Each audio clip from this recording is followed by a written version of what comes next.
Question देखते हैं, इसी का सेकंड नंबर कह रहा है कि अक्षों के बीच रेखाखंड को बिंदु आर एच के, एक बिंदु है एच के, है ना जी, इसका निर्देशांक दिया आर बिंदु का निर्देशांक एच के 1:2 में विभाजित करता है या विभक्त करता है। ठीक है, तो रेखा का समीकरण निकालना है। चलिए इसको बनाते हैं हम लोग।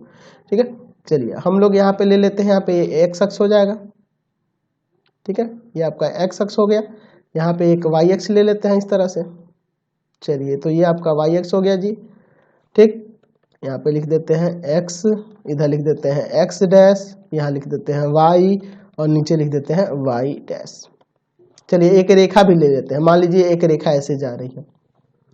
ठीक है, अब ये भी मान लेते हैं कि इसका अक्षों पे अंतःखंड ए है ना, और इसका अंतःखंड बी है, तो यहाँ का निर्देशांक 0, b हो जाएगा, है ना जी, 0, b, और इस बिंदु को बी नाम दे देते हैं। ठीक है, अच्छा एक बिंदु आर है, यहाँ पे कोई बिंदु आर है, इसका निर्देशांक h, k है, जो इस ए बी को कितना अनुपात में 1:2 में विभाजित कर रहा है, यानी कि यहाँ पे इसको m/n मान लेते हैं। ठीक है, विभाजन सूत्र लगाना पड़ेगा ना। चलिए अब लिखते हैं माना रेखा ए बी का अक्षों पर अंतःखंड ए तथा बी है ना, ए तथा बी है। ठीक है, ए तथा बी इसका अंतःखंड मान लिए। अच्छा आर जो है आर, यह ए बी को 1:2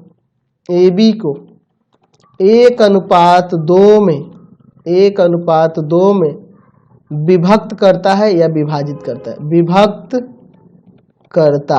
विभक्त करता है। चलिए तो अब हम लोग क्या लगाएंगे, यहाँ विभाजन सूत्र लगा देते हैं। तो देखिए इसको एज ए x1 y1 मानना होगा ना, ये आपको x2 y2 ले लेंगे। ठीक है, और यह आपका m और n है, समझ रहे हैं ना बात को।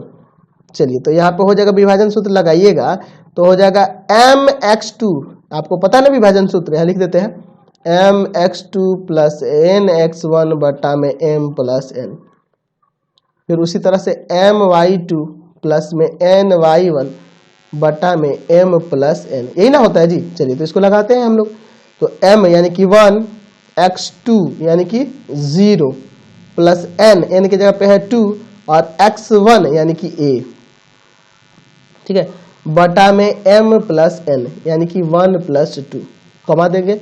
फिर उसी तरह से यहाँ पे लिखेंगे m तो 1, y2 यानी कि b प्लस n यानी कि 2, y1 यानी कि 0 और बटा में m + n यानी 1 + 2 बराबर में होगा h, k, यही ना निर्देशांक बराबर हो जाएगा। तो ऊपर देखिए 0 हो जाएगा, बच जाएगा 2a और बटा में 3, यहाँ पे क्या हो जाएगा, ये 0 हो जाएगा, बच जाएगा यहाँ पे b और बटा में 3 बराबर में h, k। तो यहाँ से देखिए अलग अलग कर दीजिएगा, तो यहाँ से हो जाएगा आपका क्या जी, 2/3 है ना, 2/3a बराबर में h और b/3 बराबर में k। तो यहाँ से a का मान आ जाएगा 3h/2 और b का मान आ जाएगा 3k। तो इसलिए रेखा ए बी का समीकरण, तो आपको जब अंतःखंड पता चल गया तो रेखा ए बी का समीकरण निकाल सकते हैं ना। क्या हो जाएगा, x/a यानी कि 3h/2 हो जाएगा। अच्छा, और प्लस y/b यानी कि बटा में 3k हो जाएगा और बराबर में 1, समझ गए। अब ये 2 ऊपर चला जाएगा ना, तो 2 ऊपर भेज देते हैं, तो 2x/3h प्लस y/3k बराबर में 1। चलिए दोनों का यहाँ पे एलसीएम ले लिया जाए, 3hk, तो 3h से भागा k बचेगा, तो यहाँ हो जाएगा 2kx प्लस इसमें 3k से भागा तो h बचेगा, h जाके ऊपर गुना करेगा तो हो जाएगा hy बराबर में 1, यानी कि हो जाएगा यहाँ से 2kx प्लस hy बराबर में 3hk, ये आपका आंसर आ जाएगा। क्लियर हो गया। Question number